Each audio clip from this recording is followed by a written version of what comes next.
Hey everyone! Today, we're journeying into the heart of India to explore something truly special, the Narmada Parikrama. It's a walk of incredible faith, endurance, and deep spiritual meaning. But what if I told you there's a version of this pilgrimage that offers the spiritual merit of a lifetime, but packs it into a single day? It all starts with this question. What if a single walk could grant a lifetime of blessings?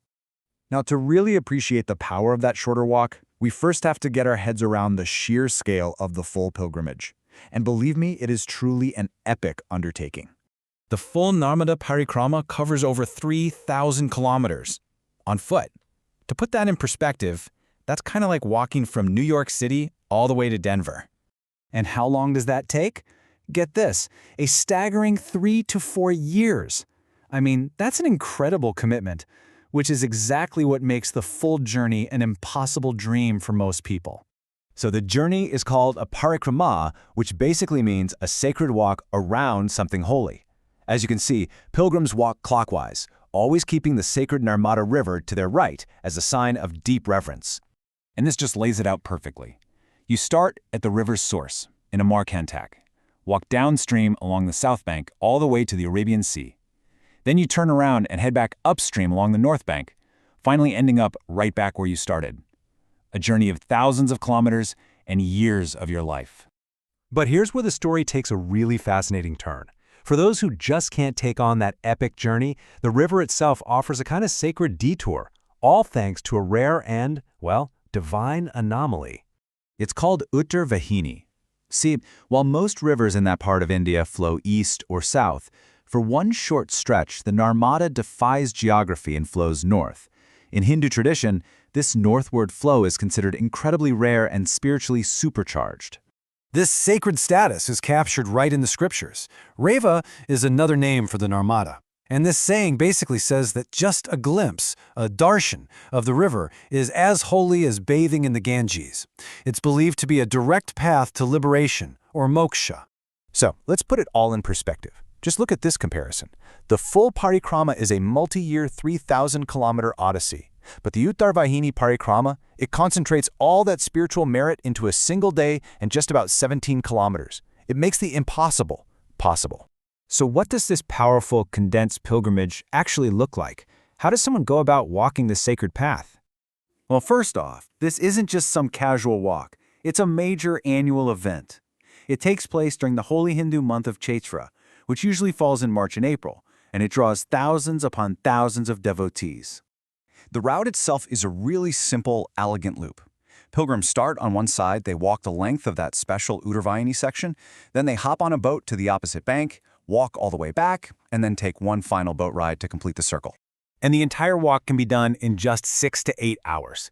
It's an intense day, for sure, but it's totally manageable. It's accessible to families, the elderly, really anyone seeking a deep spiritual experience without that multi-year commitment. So, what is it actually like to be one of the thousands of people walking this path? Let's take a look at the pilgrim's experience. So, experienced pilgrims have some pretty simple but crucial advice. Start early, we're talking like 4 a.m., to beat the intense Indian sun. Wear light clothing and simple shoes, because you'll be visiting a lot of temples. And most importantly, travel light.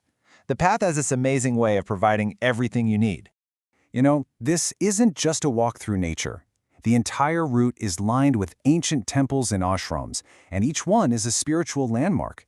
It's an invitation for pilgrims to pause, pray, and just connect with the centuries of devotion that have soaked into this ground.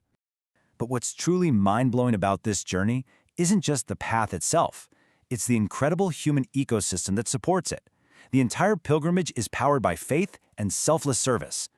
Along that whole 17-kilometer route, local villagers and volunteers set up this amazing support system. I'm talking free buttermilk, sweet drinks, and snacks. There are medical camps, and over 100 boats are organized just to help pilgrims cross the river. It's a massive, coordinated act of community service, or seva. And as one pilgrim put it, this generosity is just mind-blowing. It's this beautiful expression of a shared faith, where the community sees it as their sacred duty to support those on the spiritual path.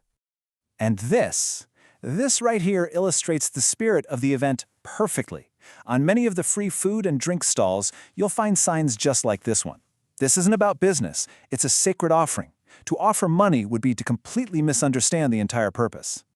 And this is the crucial point. On this sacred path, your worldly status just dissolves. A spine surgeon from a big city walks alongside a local farmer, and they are equals. Everyone shares one single identity, Parikramavasi, a pilgrim on a journey with the river. And that really leaves us with a final thought.